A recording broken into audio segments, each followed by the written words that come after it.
귀한 찬양 감사합니다. 하나님께서 영광 받으신 줄로 믿습니다. 할렐루야. 이 시간에 하나님께서 우리와 함께 계심을 믿으시기를 주의 이름으로 축복합니다. 하나님은 살아계시고 예배를 받으시는 분인 줄 믿습니다. 여러분, 그렇기 때문에 우리가 지금 드리는 이 예배는 사람들만 모이는 공간의 모임으로 마치는 것이 아니고 살아계신 분명한 하나님을 대상으로 두고서 우리가 지금 영광을 올려드리는, 일주일의 삶 가운데 우리와 함께 하시고 보호하셨던 그 주님의 은혜에 대해서 감격하고 감사하며 모든 영광을 주님께 올려드리는 살아있는 예배인 줄로 믿습니다. 우리에게 필요한 것이 무엇입니까? 믿음입니다. 성령께서 함께 하신다라고 하는 믿음, 살아계신 주님께서 우리의 예배를 지금 보고 계시고 받으신다라고 하는 믿음을 가지고 주 앞에 나가는 복된 예배 되시기를 주의 이름으로 축복합니다. 여러분, 살아가면서 누군가에게 오해를 받아본 적 있으십니까? 여러분, 아마 한 번쯤은 다 그런 경험을 갖고 계실 겁니다. 말 한마디가 화근이 되어가지고 오해가 됩니다. 나는 그런 의도가 아니었는데, 아무 의도 없이 그냥 그렇게 말한 것인데 듣는 사람이 전혀 다르게 받아들이는 겁니다. 말투, 표정, 심지어는 침묵조차도 오해를 불러일으킵니다. 말투가 왜 그래? 여러분, 말투가 어떠합니까? 표정이 왜 그래? 여러분, 표정이 어떠합니까? 아니, 왜 인사를 안 하지? 내가 인사를 받았는데 왜 인사를 안 받아주지? 여러분, 그런 경우 있습니까? 나는 그렇게 하지 않았는데, 고의적으로 그런 말투를 낸 것이 아니고, 고의적으로 그런 표정을 한 것이 아니고, 고의적으로 인사를 받지 않은 것이 아닌데, 이런 질문을 듣게 되어지면 당황스럽게 됩니다. 억울합니다. 진짜 그런 뜻 아니었다고 설명을 해도 소용이 없을 때가 있습니다. 이미 잘못된 정보를 가지고 오해해서 그 사람은 상처를 받아가지고 내가 변명하고 설명한다 할지라도 그의 마음이 종종 좀처럼 풀리지가 않습니다. 여러분, 이런 일이 우리 가까이에서 지금도 종종 일어나고 있는 것이죠. 여러분, 교회에서 봉사할 때도 그런 일이 있을 수 있습니다. 나는 순수한 마음으로, 하나님께 봉사하는 마음으로, 정말로 그 사람을 돕는 마음으로, 교회를 세워주는 마음으로 봉사를 했는데 저 사람 뭔가 다른 속셈이 있다고, 저렇게 열심히 하는 이유는 다 이유가 있다고, 아마 사람들에게 관심 받으려고, 잘난 체 하려고 그렇게 한다라고 말하면, 그 소문이 들려오게 되어지면 여러분, 억장이 무너지게 되죠. 억울합니다. 몹시 속상합니다. 상처를 받아가지고 내 마음이 좀처럼 풀리지 않을 때가 있는 겁니다. 여러분, 그러한 때에 우리가 하는 반응 두 가지가 쉽게 우리에게 다가오게 되는데, 여러분, 어떤 반응을 선택하십니까? 이럴 것 같으면 내가 안 하겠다고, 그냥 포기해버리겠다고, 내가 뭘 잘못했냐고, 이렇게 욕을 먹으면서까지 내가 이렇게 일할 필요가 있냐고, 봉사할 필요가 있냐고 하면서 마음을 닫아버리는 겁니다.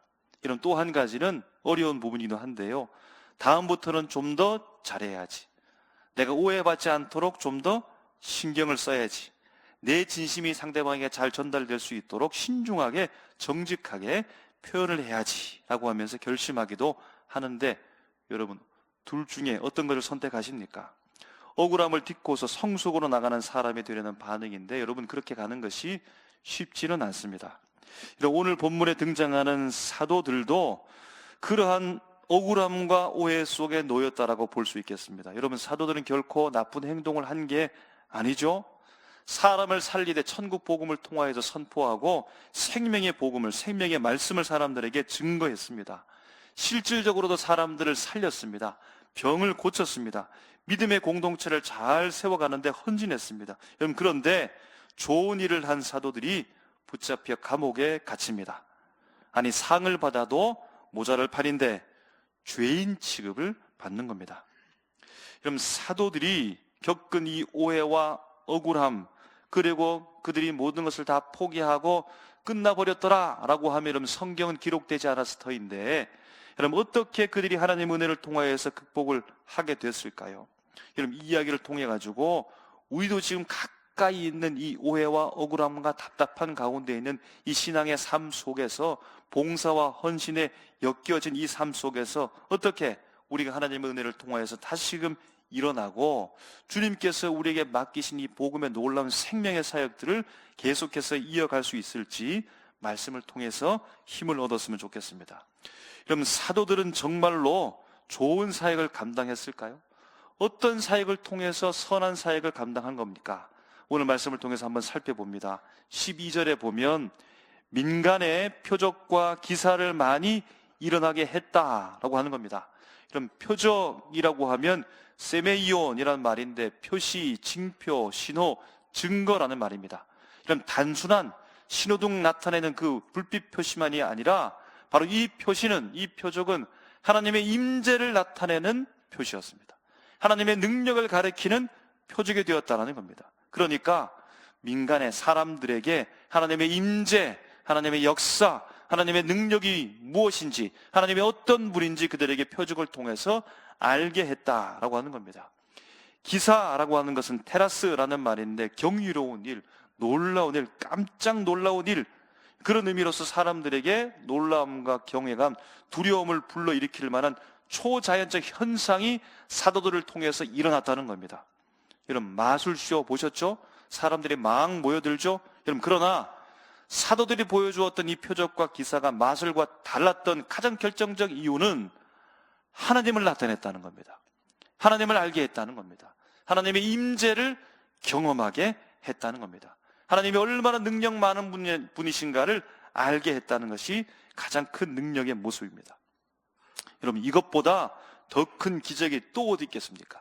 이것보다 더 선한 일이 여러분 어디 있겠습니까? 바로 사도들을 통하여서 이 놀란 표적과 기사가 일어났다는 겁니다. 오늘 보면 13절에 보게 되어지면 이렇게 말합니다. 그 나머지는 감히 그들과 상종하는 사람이 없으나 백성이 칭송하였다라고 이렇게 말하는 겁니다.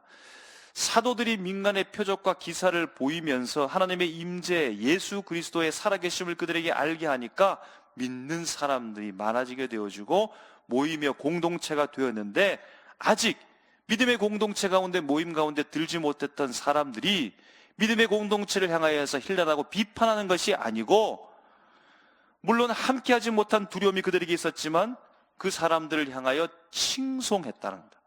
백성들이 믿음의 공동체를 향하여, 사도들을 향하여서 함께하지는 못하지만, 아직 내가 예수를 믿고 헌신하지는 못하지만 칭송했다는 겁니다. 칭송했다는 말은요, 경외심과 존경심을 가졌다는 겁니다. 그들을 향하여 긍정적으로 평가하면서 바라보았다라고 하는 겁니다.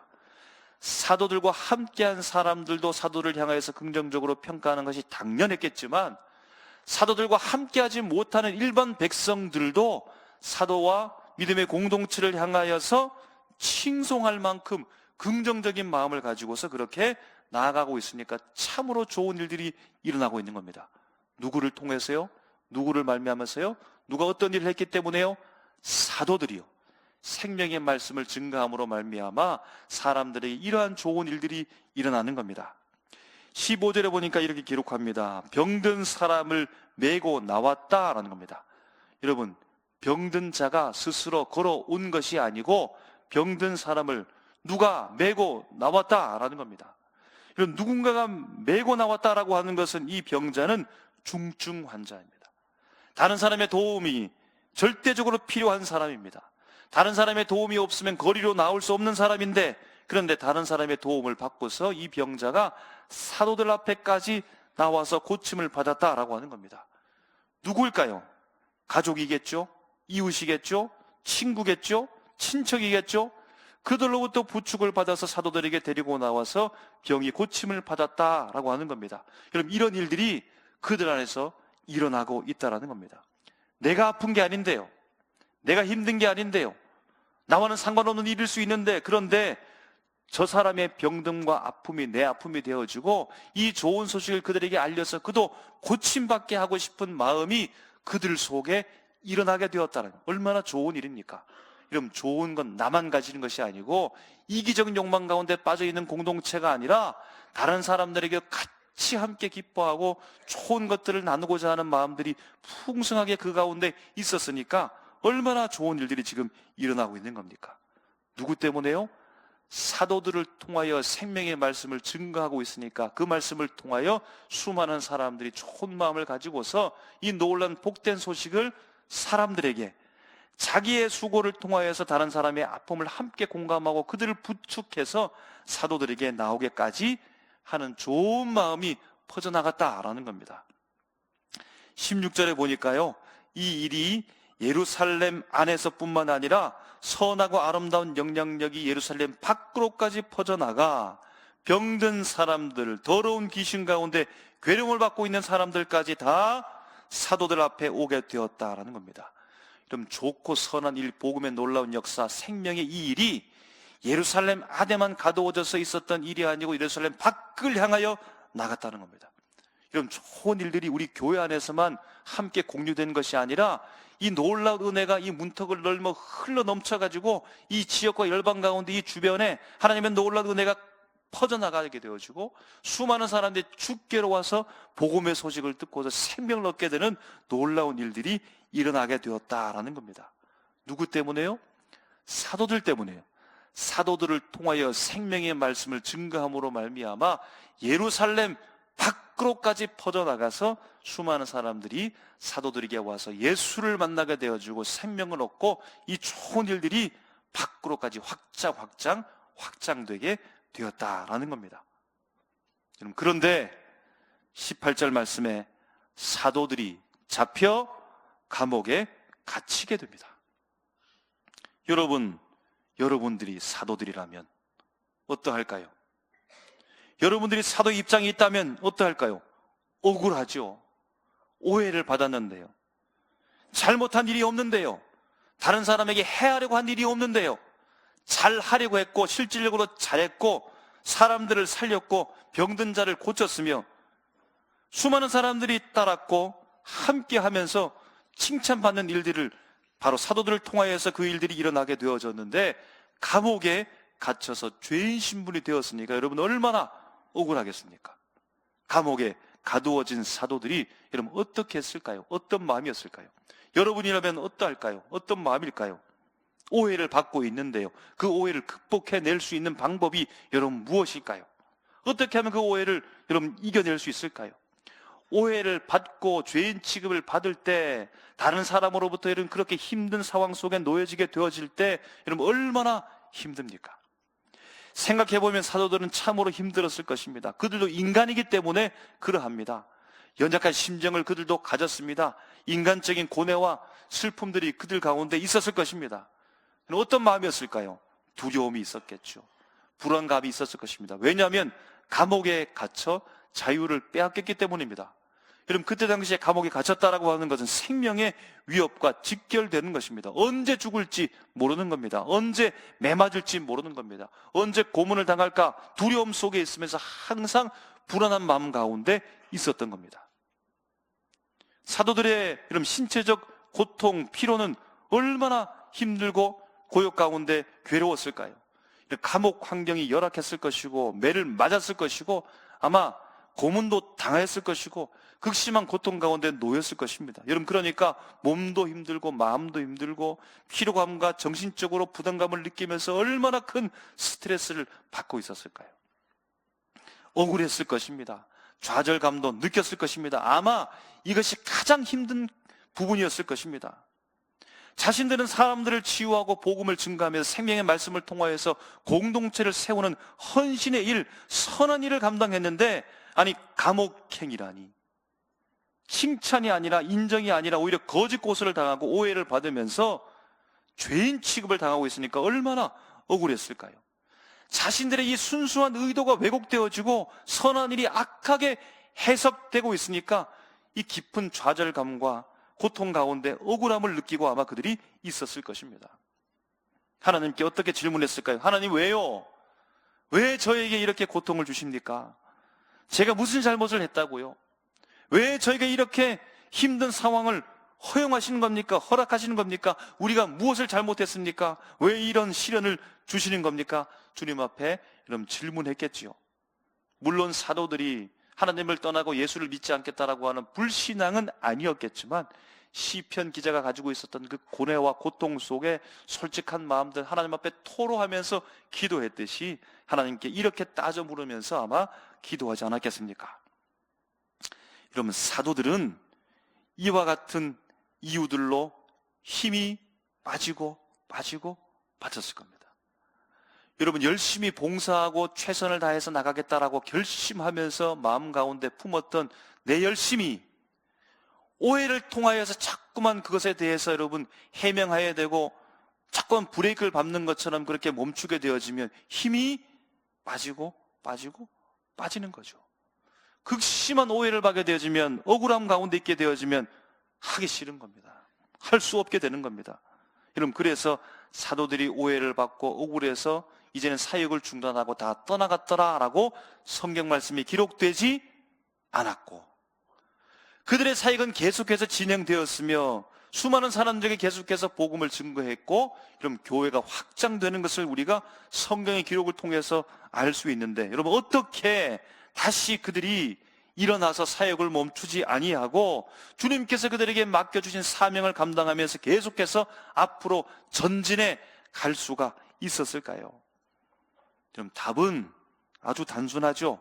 간단합니다. 그러나 오늘 이 말씀 속에서 우리가 한 가지 통찰력을 얻는 것은, 첫 번째, 상황을 긍정적으로 바꾸신 하나님의 은혜 때문에 그가 극복할 수 있었다라고 하는 것이 뭐니 해도 첫 번째입니다. 19절에 보면 주의 사자가 밤에 옥문을 열고 끌어내어 이르되, 여러분 오해의 늪에서, 억울함의 늪에서, 답답한 심정 가운데서 스스로 헤어나올 수 있습니까? 없다는 겁니다. 스스로 헤어나올 수 있는 자가 없다는 겁니다. 누가 끌어낸 겁니까? 주의 사자가요. 하나님께서 천사를 보내서 그를 오해의 늪에서 끌어냈다라는 겁니다.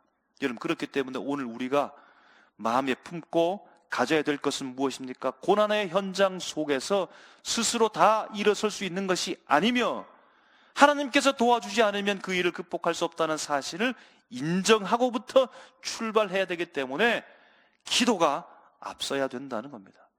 내가 어떻게 오해를 풀어볼까? 저 사람과 내가 밤새도록 대화해가지고 모든 문제들을 다 원인과 결과를 따져서 다 풀어볼까? 여러분, 그것도 좋은 시도가 될 수 있겠지만 근본적인 힘은 내게로부터 오는 것도 아니고 그 사람으로부터 오는 것이 아니라 하나님의 능력으로 그 오해의 늪에서 풀려날 수가 있다는 겁니다. 그리고 20절에 보게 되어지면 하나님께서 명령합니다. 가서 성전에 서서 이 생명의 말씀을 다 백성에게 말하라 하매라고 말합니다. 여러분, 그러므로 사명은 누구로부터 주어졌다는 겁니까? 하나님이 주셨다는 겁니다. 하나님이 주신 겁니다.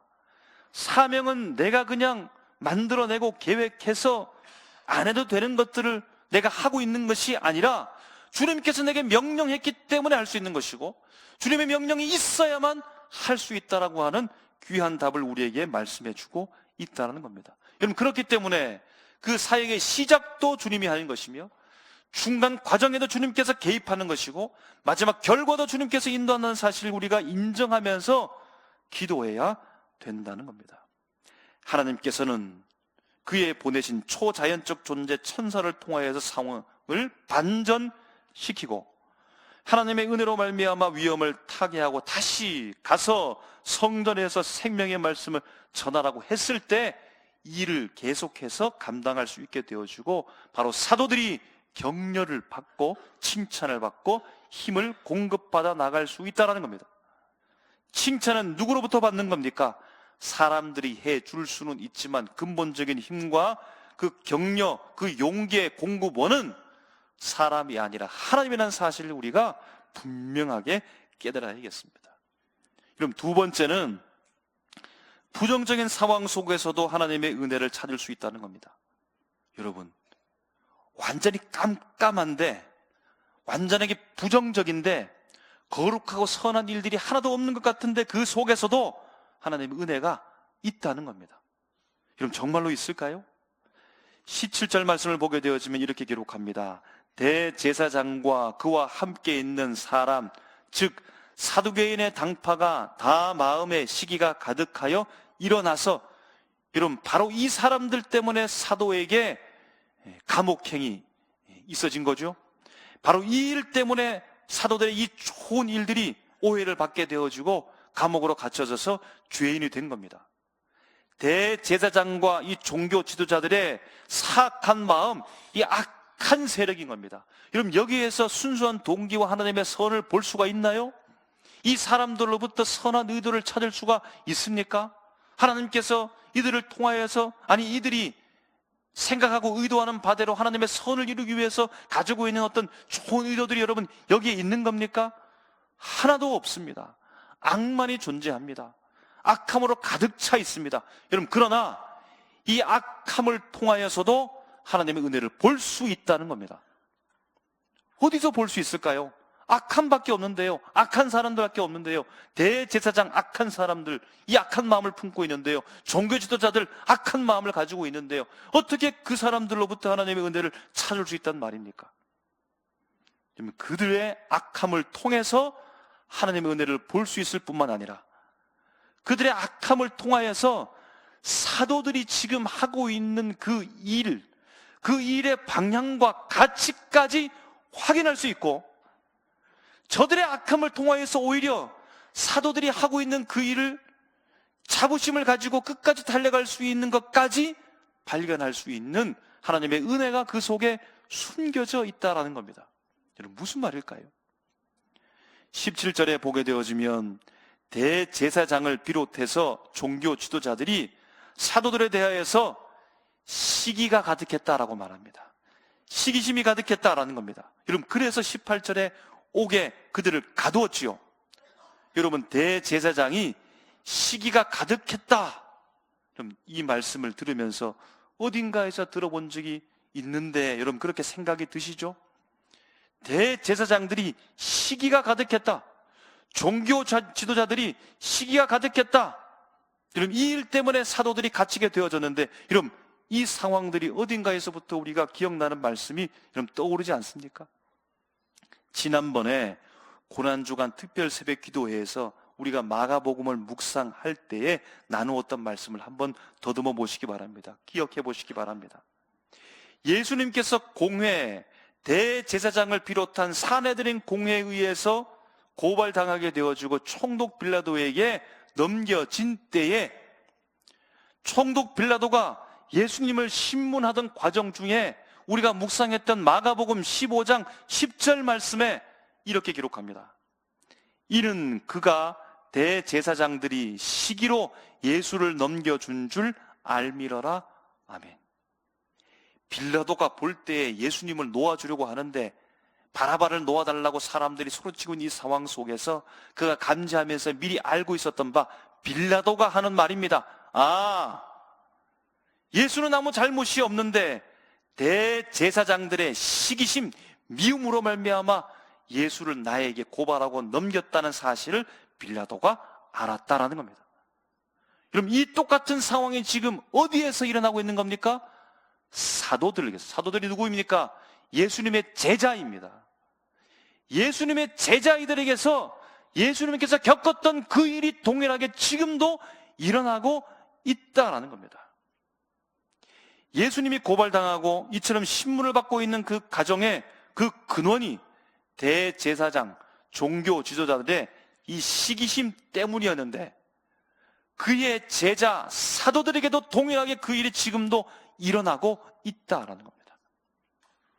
여러분, 헬라 원어로 보게 되어질 때 예수님이 받은 그 시기, 그 말씀은 푸소노스라고 합니다. 제자들이 받은 시기, 오늘 사도행전 말씀에는 젤로스라고 합니다. 그럼 같은 의미인데 강도가 다릅니다. 정도가 다른 겁니다. 누구의 강도가 더 쓸까요?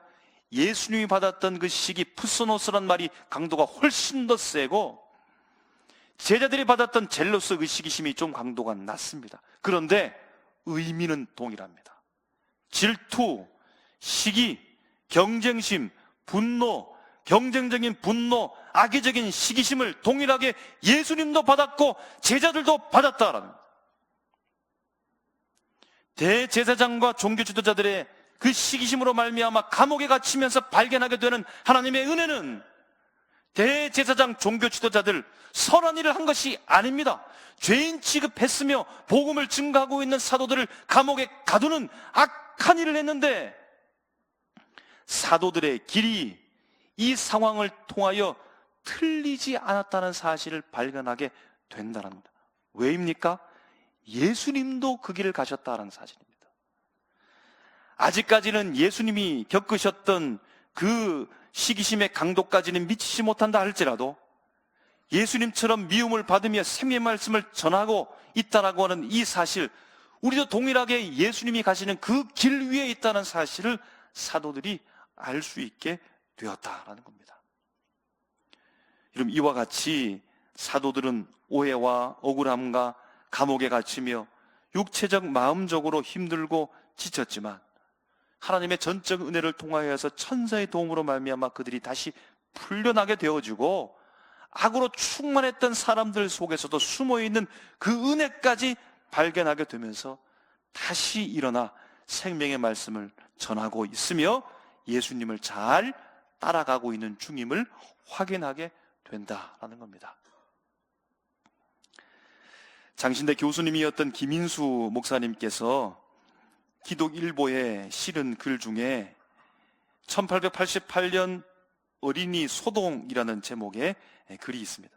여러분, 이는 무지와 오해에서 비롯된 사건이라고 합니다. 언더우드 선교사님이 한국에 선교를 와서 고아들을 만나고 그들을 돌보면서 양육하는데 일반 민중들이 선교사에 대해서 어떻게 오해를 하고 있냐면, 이 사람들이 아이를 데리고 와서 아이를 잡아서 누나를 빼서 약을 만든다, 이렇게 소문을 내는 겁니다. 식탁에 올리기도 한다는 겁니다. 외국에 노예로 팔기도 한다라고 하는 뜬소문을 내면서 사람들을 힘들게 했다라는 겁니다. 성찬 시기에 예수의 살과 피를 먹고 마신다라고 하는 이 표현을 통해서 그 당시 사람들이 충격을 받고서, 아니 어떻게 기독교인들이 아이를 잡아먹는가, 막 괴담을 막 퍼뜨렸다는 겁니다. 한국의 제사, 곧 조상 숭배를 거부하는 것에 대해서 전통 유교 사회에서 불효자로 낙인 찍어버립니다. 이로 인해서 가족과의 관계도 단절되어지고 마을 공동체로부터 추방당하는 일도 생겨지면서 사회적으로 배척을 받았다는 겁니다. 여러분, 그래서 사람들이 다 포기하고 예수를 믿지 않고 그때 당시로서 기독교가 문을 닫았더라, 이렇게 기록되어 있습니까? 그럼에도 불구하고 그리스도인들은 그 오해에 맞서 직접적으로 싸웠던 것이 아니라 오히려 성실하게 살아가고 이웃을 섬기며 병든 사람들을 돌보고 문맹 퇴치와 의료 봉사를 통해서 조금씩 자신들의 신앙을 증명해 가면서 시간이 흘러 마침내 마을 사람들이 변화되어지고 어린아이를 팔거나 잡아먹는 게 아니라는 사실, 이 오해가 풀리게 되어지고 사랑의 종교, 사랑의 그 예수님을 알게 되었다는 겁니다. 그렇게 조용한 증거와 헌신을 통해서 복음은 점점 한국 땅에 뿌리를 내리게 된 것이죠. 여러분, 우리 믿음의 선배들도 억울한 오해 속에서 그럼에도 불구하고 선한 삶으로 진리를 증명하면서 살았습니다. 결국에는 복음의 씨앗이 한국 땅에 깊게 심겨지는 놀라운 역사를 일으켰습니다. 여러분, 오늘 우리가 그런 은혜의 결과 속에 지금 살아가고 있는 중이죠.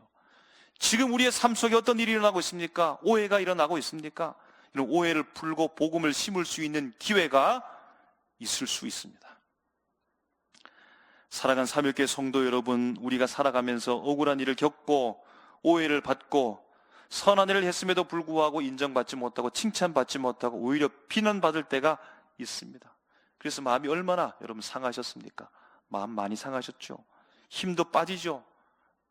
하기 싫다, 하고 싶지 않다, 더 이상 못하겠다, 마음의 문을 닫을 때가, 그런 생각을 할 때가 있습니다. 하지만 오늘 본문을 통하여서 사도들에게 역사했던 하나님의 놀라운 은혜를 통하여서 여러분 다시 힘을 얻으시기를 주의 이름으로 축복합니다. 사도들은 억울한 상황 속에서 낙심하거나 물러선 것이 아닙니다. 낙심하거나 물러시고 마음을 닫았다면 복음은 멈췄을 것인데 하나님께서 그들에게 전적으로 능력을 허락하여 주시고 인도해 주셔서 회복시켜 주셨습니다. 하나님의 은혜가 그들과 함께 했습니다. 하나님께서 천사까지 동원해가지고 감옥에서 이끌어내서 복음의 생명의 말씀을 담대하게 증거할 수 있도록 그들에게 힘을 공급했고 용기를 허락하여 주셨습니다. 여러분, 그리고 그들이 감당한 그 고난의 원인을 되짚어 보니까 그것이 오히려 예수님께서 걸으셨던 길과 닮아 있음을 발견하게 되는 겁니다. 바로 그 시기와 마음 속에 사도들은 예수님을 따르는 그 길 위에 있다라고 하는 사실을 확인하게 되어주고 좀 위로받게 되어주고 다시금 열심을 다해서 나갈 수 있는 거죠. 여러분, 우리도 마찬가지입니다. 우리가 하는 선한 일, 복음을 전하는 사역, 누군가를 섬기고 돌보는 그런 수고가 때로는 오해를 받고 인정받지 못할 수도 있습니다.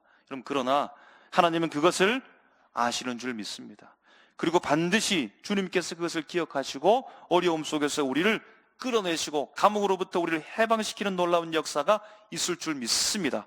그러므로 말미암아 우리가 주님 앞에 기도해야 되는 거죠. 기도가 앞서야 되는 겁니다. 그러므로 낙심하지 마십시오. 사도들처럼 계속해서 생명의 말씀을 전하는 삶으로 살아가시길 바랍니다.